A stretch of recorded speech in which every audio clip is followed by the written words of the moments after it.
Hi, I'm Paul Wilson, Managing Editor of ProducersWeb.com, and we're here at Senior Market Advisor Expo 2011. I'm here with Chris Orestes, CEO and founder of LifeCare Funding Group. Thanks for joining us today, Chris. Paul, it's a pleasure to be here, and it's great to be at the Senior Market Advisor Expo here in sunny Las Vegas. Very sunny. First of all, can you tell us a little bit about yourself and your company? Sure. LifeCare Funding Group was founded in 2007 to help seniors access private pay options to pay for long-term care services of all forms. My career in the insurance industry actually goes back to my days in Washington, D.C. I used to be with two of the largest insurance industry trade groups, the old Health Insurance Association of America, HIAA, which is now AHIP, representing all of the health insurance and managed care companies. And then I was also a senior vice president with the American Council of Life Insurers, ACLI, representing all the life insurance, long-term care, and disability insurers across the United States.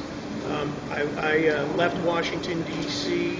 a few years ago, and we founded LifeCare Funding Group, as I said, in 2007, with the idea to specifically work in partnership with the long-term care providers, assisted living communities, nursing homes, healthcare companies, to help the consumer access private pay options to fund their long-term care and senior housing options.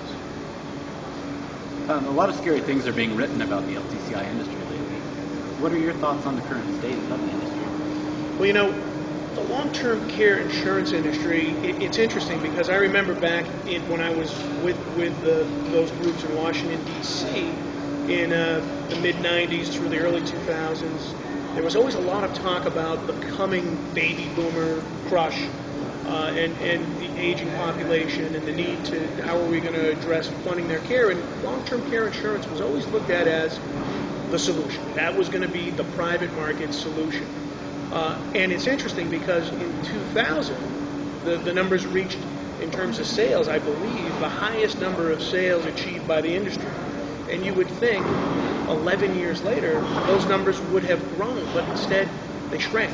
And it was very interesting to me to watch that instead of what the industry assumed would be continuing growth over that decade period to today, it actually, the opposite happened. We saw the very unexpected news of MetLife leaving the market. When I looked at that, I thought to myself, that's amazing. I mean, MetLife, in essence, invented the long-term care insurance product and marketplace, and them announcing that they would leave long-term care insurance sales because they couldn't make it work was tantamount to General Motors saying, we're not going to sell cars anymore because we can't make it work. And when you look at the rate increases that John Hancock and Genworth have been forced to put forward to the consumer, blocks of business that states have had to step in and make sure they remain solvent, I would say that if you had been sitting at a dinner with all the head long-term care insurance industry executives a decade ago talking about where the industry was going to be in 2011, when the baby boom population started to turn 65 at a pace of 10,000 people a day, they never would have predicted the industry looks like it does today. They would have predicted it would be the absolute opposite.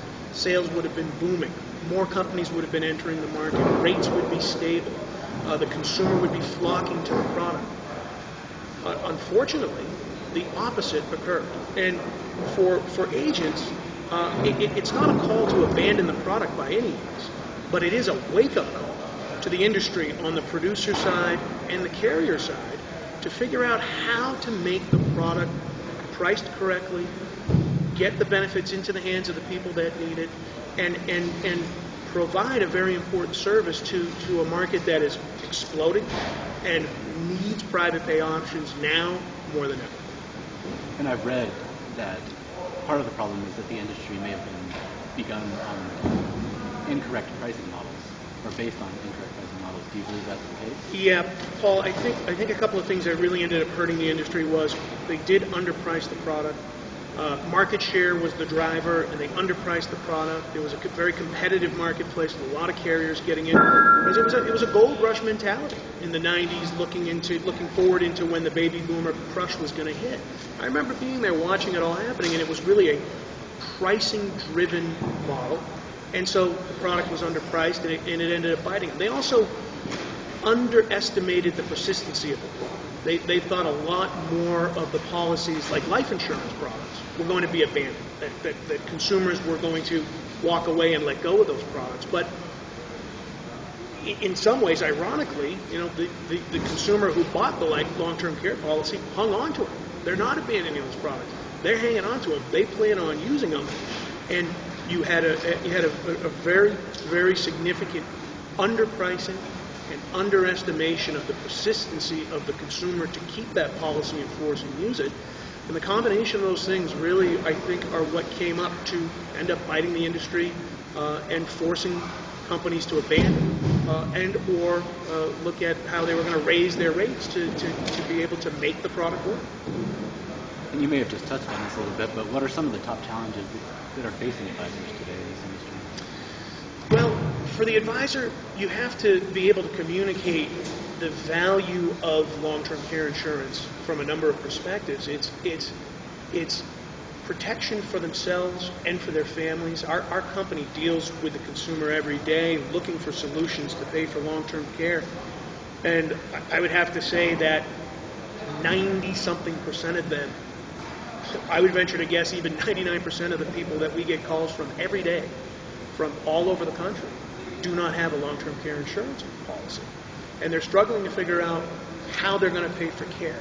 And communicating to those folks that would be the right target market for long-term care insurance to buy the product today is explaining to them not only the jeopardy they're putting themselves in, but their families in, because so many of those people we talk to and try and help, it's something that is enveloping the entire family. They're not on their own.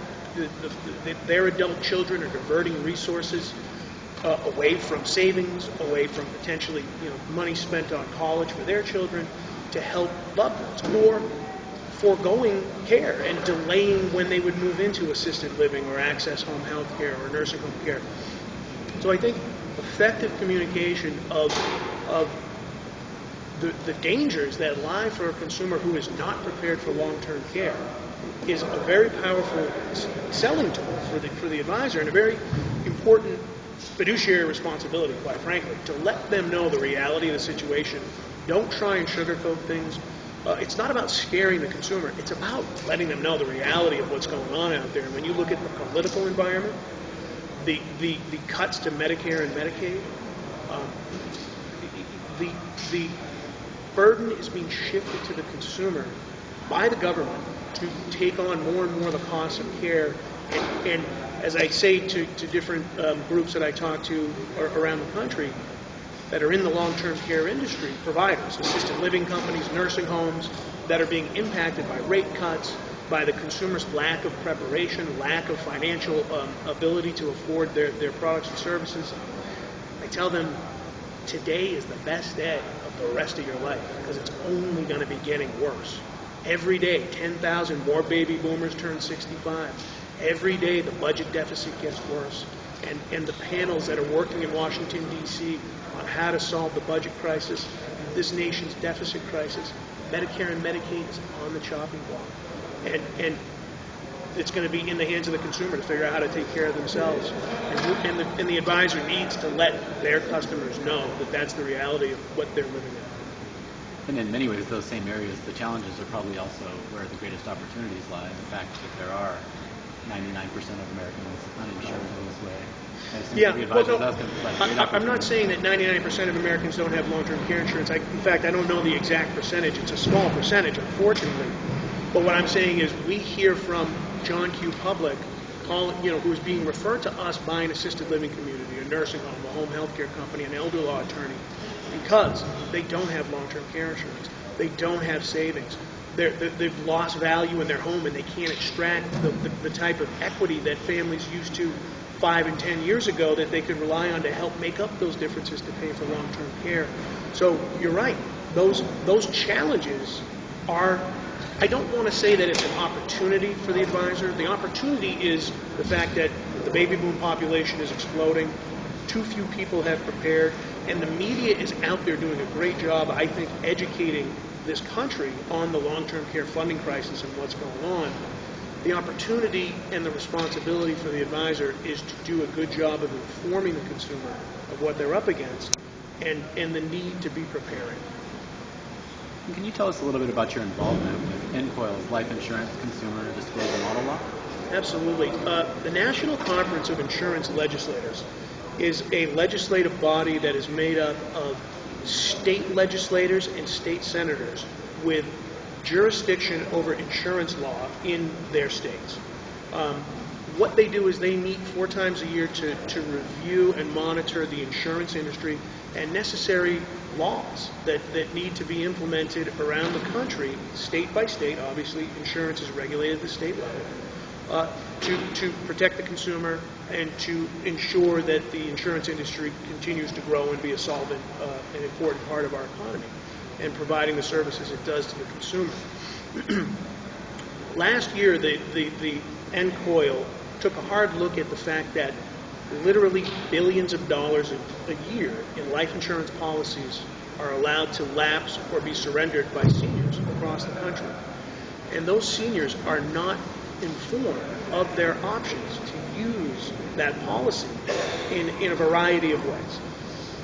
A life insurance policy is a legal asset owned by the policyholder. It's the same legally recognized property ownership rights as you have if you're a homeowner, you own stocks or bonds, any other form of asset. Life insurance is recognized exactly the same way.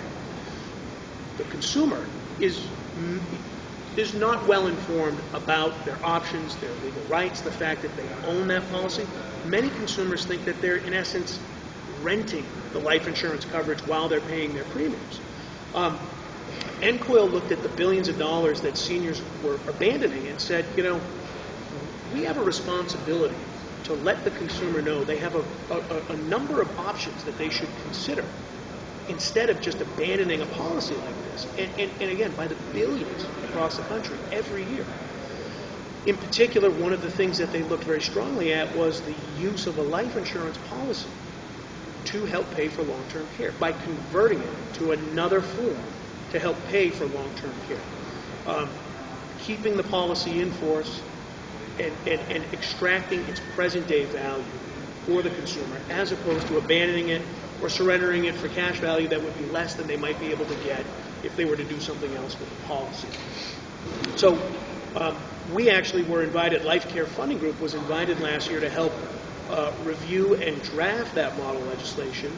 I was invited twice to testify at hearings going over the situation, talking about the Consumer Disclosure Model Law, which was ultimately passed unanimously by NCOIL, every state that is part of NCOIL, every legislator and senator that's on the executive committee of NCOIL, unanimously, without one dissenting vote, passed the Consumer Disclosure Model Law because they felt it was critically important, particularly in this day and age, where the consumer has so many challenges around long-term care, that they understand they have options and that they're being guided